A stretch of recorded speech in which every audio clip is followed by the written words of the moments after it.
What is effectiveness? Going a longer distance. Effectiveness. Hold on, actually, let me put this right here. I'm holding it. Y'all can see me. Cool. So effectiveness, you want to go a longer distance in a shorter amount of time, right? So here's your long distance, but you want to get it done in a shorter amount of time, right? So what may have taken you a year to do, you want to figure out how I can get it done in half a year. Or you may want to figure out how I can get it done in a day.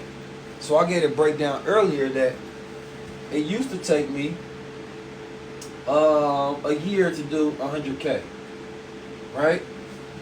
Then I started working together with others because at first I was trading my time for money, which means that I had to put more time in, right, in order to try to get more money. But it also required me to spend more energy. And I was limited by my cap of energy that I could put in every day. Human energy is measured by joules, Joules.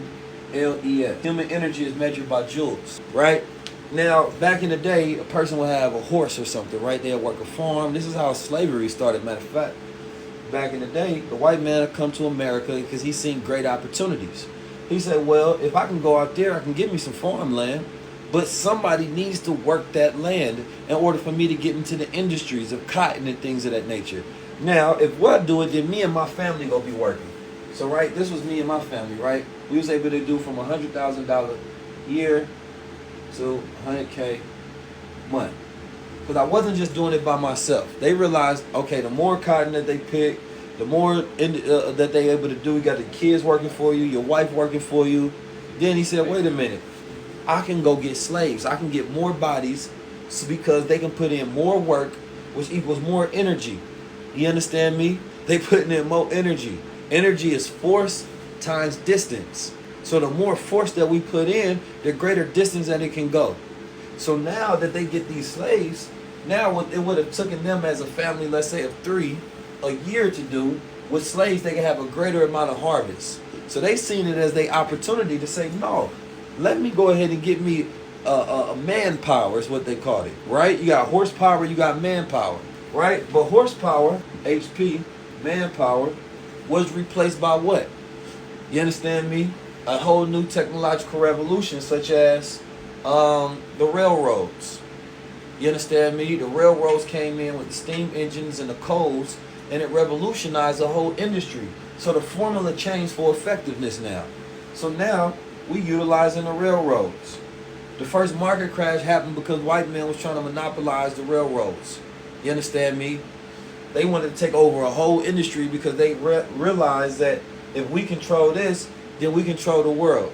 It allowed for information to flow faster, industry to move, energy change, transportation, communication, the whole nine, right? So then, what changed this though? It was no longer from this because then, number one, technology changed and shifted. Then we can go into the internet age, right? Let's just go straight to the internet age. I'm gonna skip over a bunch of different things. The internet age is really the age of the machines, right? The machines allow you to be effective. You understand me? The machines allow you to be effective the way that you use the tools. Because what would have taken, if I wanted to reach 100,000 people, how could I reach 100,000 people in the 30s? Matter of fact, it's 353 people on here. I would have to go outside and it would take me hours to go deliver this message to 350 people. It would take me hours. I'm talking about going door to door, getting leads, teaching them. Matter of fact, I could not do it in a day to reach 350 people. It'd probably take me a week to reach that amount of people. So now the machines allow us to decrease our time, but to go a further distance.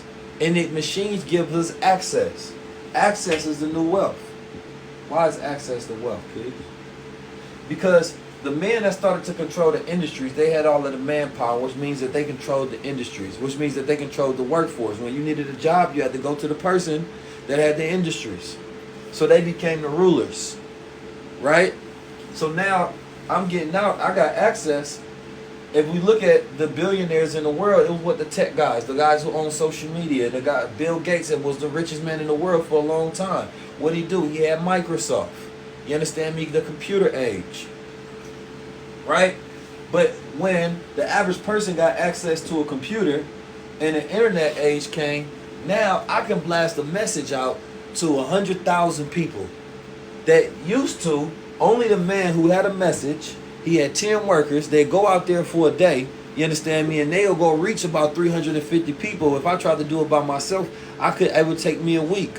So of course they're going to be more efficient and more effective, and they're going to produce more profit, allowing them to take over the industry and snuff out the little man who's trying to start a business. Right? So what we got access. Because 3 of the most successful black leaders of all time, they have something in common, and that's media. We talking about Honorable Elijah Muhammad, Marcus Garvey, Frederick Douglass. All of them own their own newspaper, allowing them to own what? Communication. So they can publish their ideas to a large mass amount of people. You understand me? And they can get their ideas done because they're not the only ones putting energy towards it, right? So now you got this big idea, and if you try to do it by yourself, that would have took you a year. Now you have hundreds of thousands of people around the world working towards this same idea and this same goal. So now it allows it to get done much quicker, right? But then social media comes around, right? Social media comes around. Social media puts what that machine that the greatest leaders in the world has, social media allow the average person to have that sort of power now. So now you have access to things that you normally couldn't have afforded, that only industry leaders had afforded. So access is the new wealth, because now we have the machines that allow us to be more effective. It gives us access to things that we normally could not afford, right? It's the same thing with education. When my brother Chris Cole broke down something that he said took him years and years of experience, he condensed it down into a subject matter to where he can teach, right, over a short amount of time. And so what did that do? It means that you no longer have to spend the years, right? Where it took him 10 years to learn, you can learn in a matter of hours. That's access. So how much was that time worth, that 10 years of time that he learned to be able to teach? You understand me? Wealth is time. So when you think about that, we are living where access is the new wealth. But access is not just gaining access to information. Let me tell you the real part about it. Because what we just give you, it's a difference between you just give information. Information is what? Data and statistics. That ain't the most valuable. Info, data, statistics. Right? But knowledge is applied information, which becomes experience. So now you have experience. Information cannot become wisdom, because wisdom is something you have to utilize over time, right? It has to deepen, and you have to understand it based on the way you go.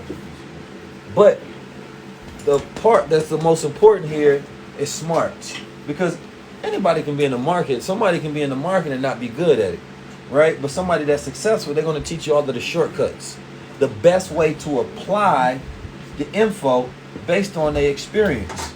So again, it decreases time once you get the smarts. So when you get education from industry leaders and people who've done it before, you now have the smarts, which is the wealth that allows you to apply and act like the wealthy as if you went and did it for the last 10 years. So it's condensing down all of the experience, allowing you to be effective. This is why communication is key. When the phone was created, it allowed communication to move at the speed of light. So when we're talking about access, you want to always give yourself access. This is why I spend thousands of dollars on education. I spend hours and hours of time on getting things into my mind from people who've done it before. I want to pattern my mind of people who've done it before so I can operate on the same frequency that they on. That's my whole goal. If I see somebody wealthy, I want to operate my thoughts on their frequency, because I'm looking at what their frequency is producing. I said, wait a minute. I'll look at what my thoughts are producing, and then I'll look at the person that I want to be like and what they thoughts are producing. I said, let me adopt that frequency to my thoughts. Let me adopt that pattern of thinking so I can get the same or similar results. So therefore, anything that you desire can now become yours. right? And there's no longer anything in front of you, and you become the winner.